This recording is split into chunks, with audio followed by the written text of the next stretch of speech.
Então, a DEA, por exemplo, né, que é a Drug Enforcement Administration, enfim, que é o Departamento Americano de Combate às Drogas, é criado exatamente com esse objetivo. E era uma das instituições americanas mais presentes na América Latina. De ter agente do DEA, eles chamam na América Espanhola de LADER, né, que era exatamente para pressionar os governos da América Latina. Inclusive, tiveram alguns que saíram da DEA e são a favor hoje da legalização das drogas.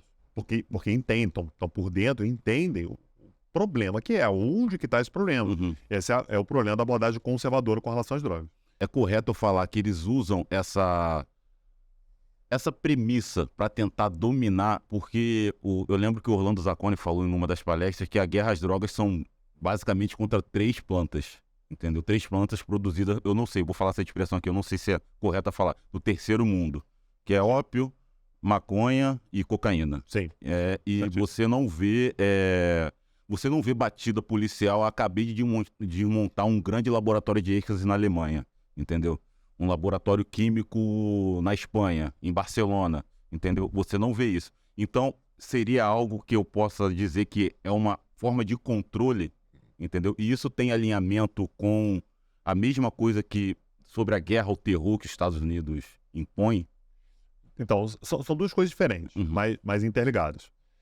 A primeira é que o sistema capitalista, ele faz uma organização espacial.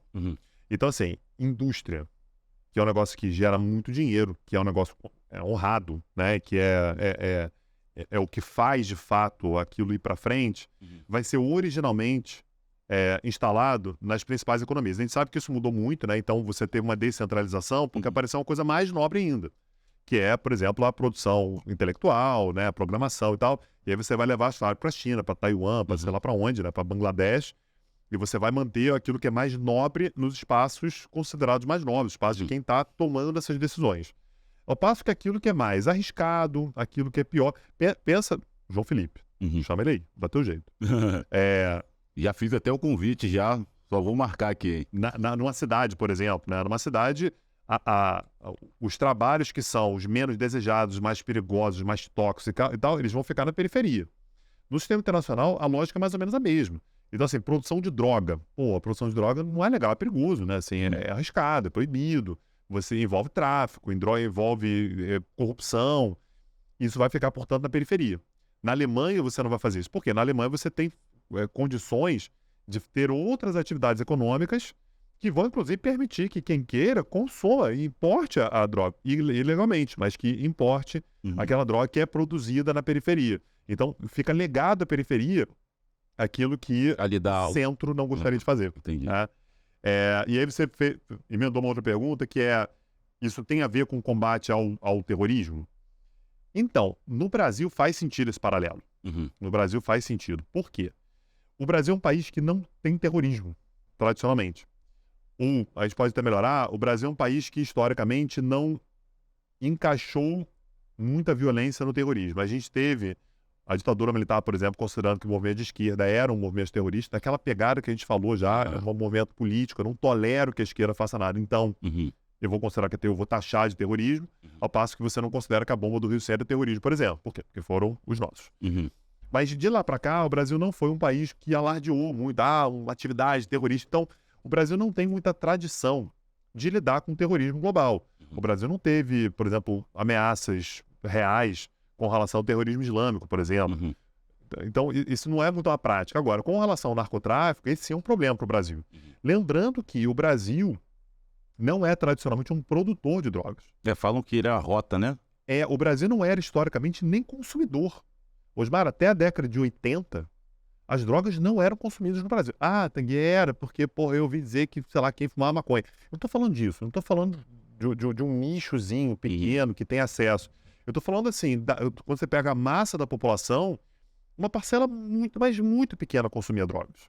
Isso, assim, o álcool era profundamente consumido, né? Assim como o cigarro e tal. Mas drogas ilegais não eram consumidas em grande escala no Brasil até a década de 80. Por que na década de 80 começa a ter mais? Porque o Brasil ele é uma rota de passagem importante para, por exemplo, as drogas que são produzidas no Paraguai. Colômbia é menos, tá? O acesso da Colômbia ao Brasil é muito difícil, tem uma floresta amazônica no meio. Mas do Paraguai, da Bolívia e tal, para vir para o Brasil é a melhor rota. Por quê? Porque o Brasil é um país muito grande e o Brasil é um país que tem infraestrutura. Então o Brasil tem estrada, o Brasil tem um sistema bancário complexo, então para você sumir com a droga no Brasil é mais fácil. É mais difícil para você ser identificado. Lavar dinheiro no Brasil é mais fácil, uma economia maior. Imagina, você pode gastar milhões com investimento para lavar dinheiro que talvez aquilo ali se dilua no tamanho da economia brasileira. Geograficamente também o Brasil tem uma outra questão para isso, que é a população brasileira. Portanto, os recursos brasileiros estão no litoral e a fronteira brasileira, portanto, ela é muito desguarnecida. Então é muito difícil monitorar, não há nem muita vontade política e tal. Eu consigo até entender. Você vai tirar assim, uma quantidade grande de recursos para lá para a fronteira, uma fronteira enorme, uma fronteira porosa, difícil, complicado. Então entrar no Brasil é muito fácil. Então as rotas começam a passar por aqui na década de 70, 80. E é aí que você vai começar a ter grupos que vão se especializar aqui no Brasil e perceber que dinheiro. Está bom dinheiro. E você vai começar a ter uma oferta maior, aí as comunidades vão começar a se tornar espaços de proteção para essas atividades criminosas, e aí o consumo vai aumentar. O consumo aumenta muito a partir da década de 80, 90. Mas olha como é que é um fenômeno recente, né? Você tinha marginalização dessas regiões por outros motivos. O motivo era racial, o motivo era social, você tinha outras razões para essa marginalização. A entrada das drogas é mais uma camada. Então é curioso porque o Brasil ele não tem uma grande capacidade de contribuir ativamente com o combate ao terrorismo, até porque não passa muita coisa por aqui. Talvez nada, sei lá, talvez esteja exagerando, mas acho que nada. Mas a forma de você combater o terrorismo, ela tem similaridade com a forma de combater o narcotráfico. Isso. Como, por exemplo, lavar dinheiro. Toda forma de crime organizado precisa de lavar dinheiro. Todas. Qualquer uma. Para o terrorista precisa lavar dinheiro. O dinheiro está chegando, esse dinheiro, de alguma forma, para ele poder ser usado, ele vai ter que ser justificado. Para o narcotráfico também. Então, qual é a justificativa brasileira? Que faz todo sentido. A minha forma de combater o terrorismo é com os instrumentos que eu já utilizo para combater o narcotráfico. Então, vocês podem ficar tranquilos que se algum grupo terrorista vier lavar dinheiro aqui no Brasil, a gente tem os instrumentos necessários para monitorar. Então, o Brasil é um país muito ativo nisso. Aliás... É a COAF, né? COAF. A gente sabe que... Enfim, sabe, exatamente. A ser investigado. Isso.